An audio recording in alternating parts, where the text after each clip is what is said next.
Turkeys turning the tables. Well, you see, the papa began, on Christmas morning, when the little girl had snuggled in his lap into just the right shape for listening. It was the night after Thanksgiving, and you know how everybody feels the night after Thanksgiving. Yes, but you needn't begin that way, Papa, said the little girl, I'm not going to have any moral to it this time. No, indeed. But it can be a true story, can't it? I don't know, said the little girl, I like made-up ones. Well, this is going to be a true one, anyway, and it's no use talking. All the relations in the neighborhood had come to dinner, and then gone back to their own houses, but some of the relations had come from a distance, and these had to stay all night at the grandfather's. But whether they went or whether they stayed, they all told the grandmother that they did believe it was the best Thanksgiving dinner they had ever eaten in their born days. They had had cranberry sauce, and they'd had mashed potato, and they'd had mince pie and pandowdy, and they'd had celery, and they'd had Hubbard squash, and they'd had tea and coffee both, and they'd had apple dumpling with hard sauce, and they'd had hot biscuit and sweet pickle and mangoes and frosted cake, and nuts, and cauliflower. Don't mix them all up so, pleaded the little girl. It's perfectly confusing. I can't hardly tell what they had now. Well, they mixed them up just in the same way, and I suppose that's one of the reasons why it happened. Whenever a child wanted to go back from dumpling and frosted cake to mashed potato and Hubbard squash, they were old-fashioned kind of people, and they had everything on the table at once, because the grandmother and the aunties cooked it, and they couldn't keep jumping up all the time to change the plates. And its mother said it shouldn't, its grandmother said, indeed it should, then, and helped it herself, and the child's father would say, well, he guessed he would go back, too, for a change. And the child's mother would say, she should think he would be ashamed, and then they would get to going back, till everything was perfectly higgledy-piggledy. Oh, shouldn't you like to have been there, Papa, sighed the little girl. You mustn't interrupt. Where was I? Higgledy-piggledy. Oh yes. Well, but the greatest thing of all was the turkey that they had. It was a gobbler, I tell you, that was nearly as big as a giraffe. Papa. It took the premium at the county fair, and when it was dressed it weighed 15 pounds, well, maybe 20, and it was so heavy that the grandmothers and the aunties couldn't put it on the table, and they had to get one of the papas to do it. You ought to have heard the hurrahing when the children saw him coming in from the kitchen with it. It seemed as if they couldn't hardly talk of anything but that turkey the whole dinner time.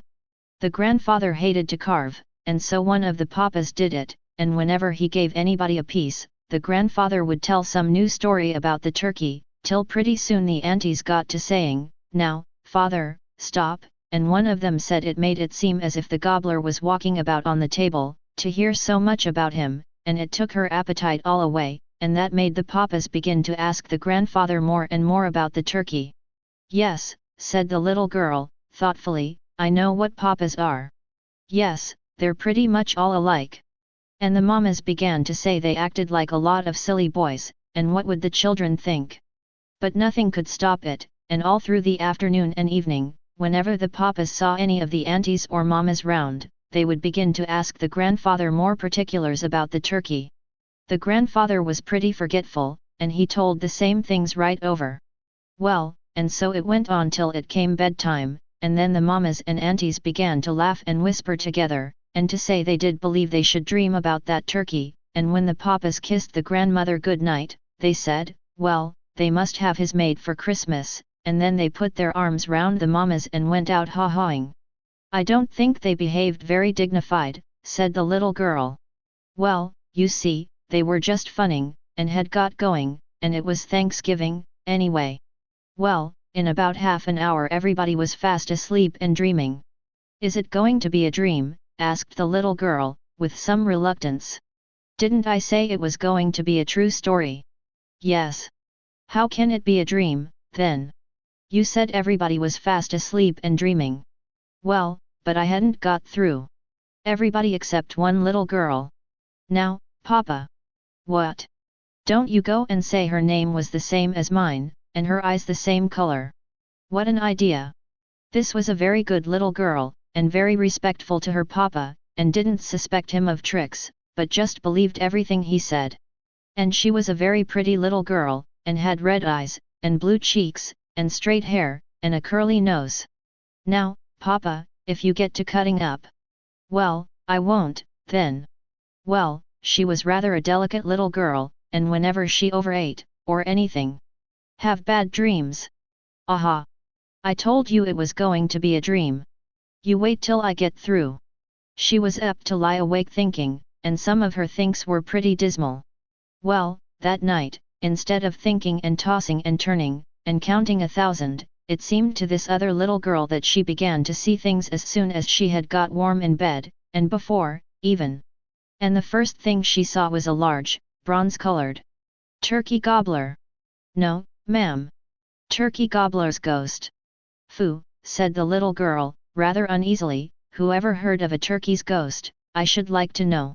Never mind, that, said the papa. If it hadn't been a ghost, could the moonlight have shone through it? No, indeed. The stuffing wouldn't have let it. So you see it must have been a ghost. It had a red pasteboard placard round its neck, with First Premium printed on it, and so she knew that it was the ghost of the very turkey they had had for dinner. It was perfectly awful when it put up its tail, and dropped its wings, and strutted just the way the grandfather said it used to do.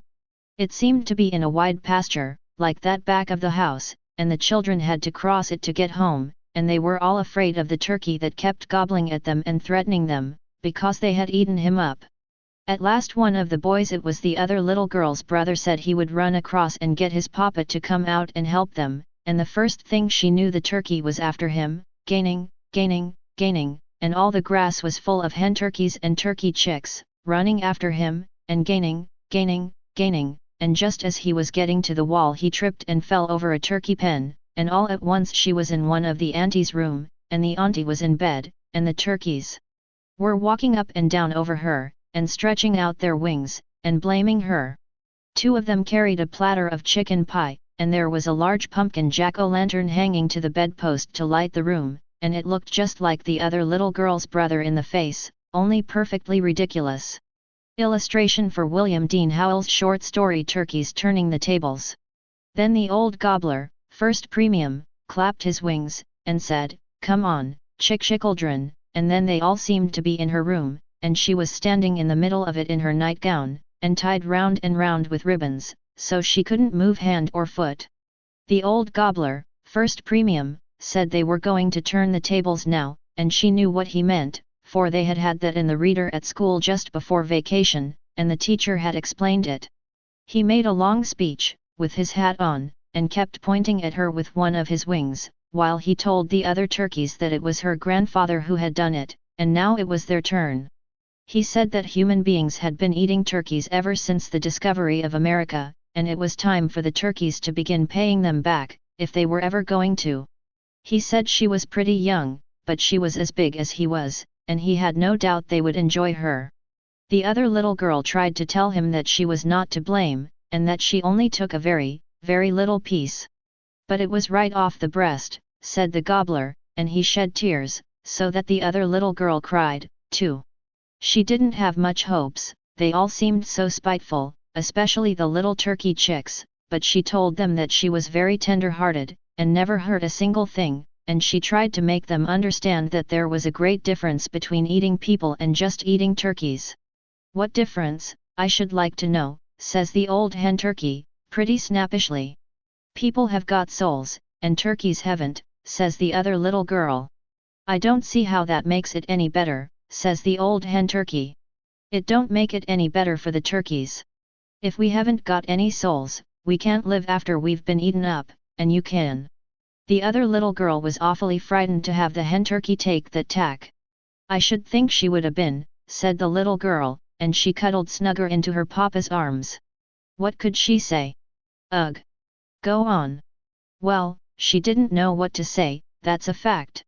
You see, she never thought of it in that light before.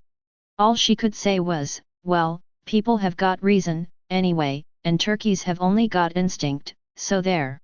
"You'd better look out," says the old hen turkey, and all the little turkey chicks got so mad they just hopped, and the oldest little he turkey, that was just beginning to be a gobbler, he dropped his wings and spread his tail just like his father, and walked round the other little girl till it was perfectly frightful. I should think they would have been ashamed. Well, perhaps old First Premium was a little, because he stopped them.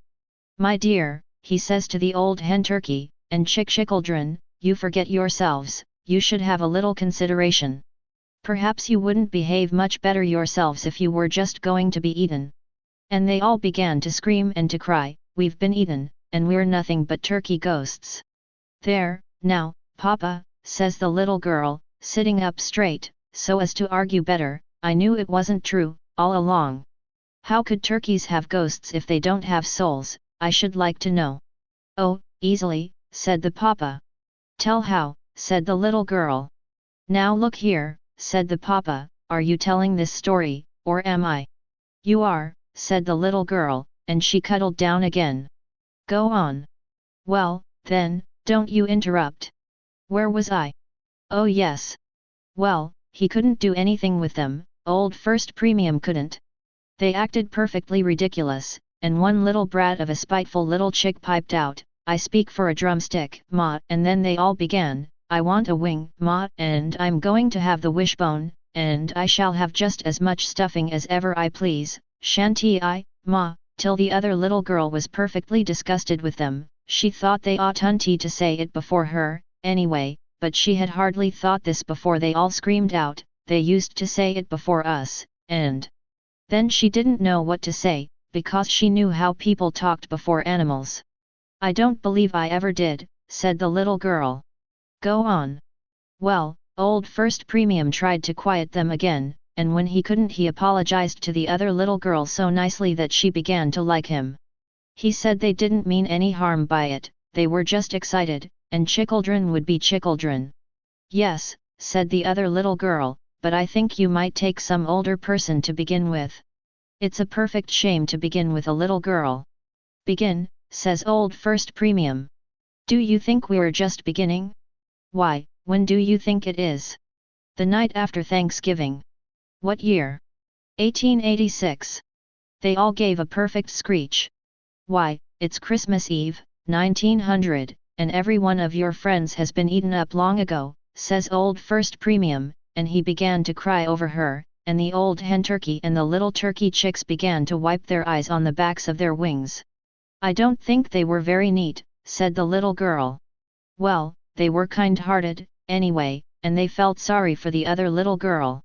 And she began to think she had made some little impression on them, when she noticed the old hen turkey beginning to untie her bonnet strings, and the turkey chicks began to spread round her in a circle, with the points of their wings touching, so that she couldn't get out, and they commenced dancing and singing, and after a while that little he turkey says, who's it, and the other little girl, she didn't know why, says, I'm it, and old First Premium says, do you promise, and the other little girl says, yes, I promise, and she knew she was promising, if they would let her go, that people should never eat turkeys anymore. And the moon began to shine brighter and brighter through the turkeys, and pretty soon it was the sun, and then it was not the turkeys, but the window curtains. It was one of those old farmhouses where they don't have blinds. And the other little girl woke up, shouted the little girl. There now, Papa, what did I tell you? I knew it was a dream all along. No, she didn't, said the Papa, and it wasn't a dream. What was it, then? It was a trance. The little girl turned round, and knelt in her Papa's lap, so as to take him by the shoulders and give him a good shaking. That made him promise to be good, pretty quick, and, very well, then, says the little girl, if it wasn't a dream, you've got to prove it. But how can I prove it, says the Papa. By going on with the story, says the little girl, and she cuddled down again. Oh, well, that's easy enough. As soon as it was light in the room, the other little girl could see that the place was full of people, crammed and jammed, and they were all awfully excited, and kept yelling, down with the traitress! Away with the renegade! Shame on the little sneak, till it was worse than the turkeys, 10 times. She knew that they meant her, and she tried to explain that she just had to promise, and that if they had been in her place they would have promised too, and of course they could do as they pleased about keeping her word, but she was going to keep it, anyway, and never, never, never eat another piece of turkey either at Thanksgiving or at Christmas. Very well, then, says an old lady, who looked like her grandmother, and then began to have a crown on, and to turn into Queen Victoria. What can we have? Well, says the other little girl, you can have oyster soup. What else? And you can have cranberry sauce. What else? You can have mashed potatoes, and Hubbard squash, and celery, and turnip, and cauliflower. What else? You can have mince pie, and pandowdy, and plum pudding. And not a thing on the list, says the Queen, that doesn't go with turkey. Now you see. The papa stopped. Go on, said the little girl. There isn't any more. The little girl turned round, got up on her knees, took him by the shoulders, and shook him fearfully. Now, then, she said, while the papa let his head wag, after the shaking, like a Chinese mandarin's, and it was a good thing he did not let his tongue stick out. Now, will you go on? What did the people eat in place of turkey? I don't know. You don't know, you awful papa. Well, then, what did the little girl eat? The papa freed himself, and made his preparation to escape. Why she ate goose. Goose is tenderer than turkey, anyway, and more digestible, and there isn't so much of it, and you can't overeat yourself, and have bad dreams, cried the little girl. Trances, said the papa, and she began to chase him all round the room.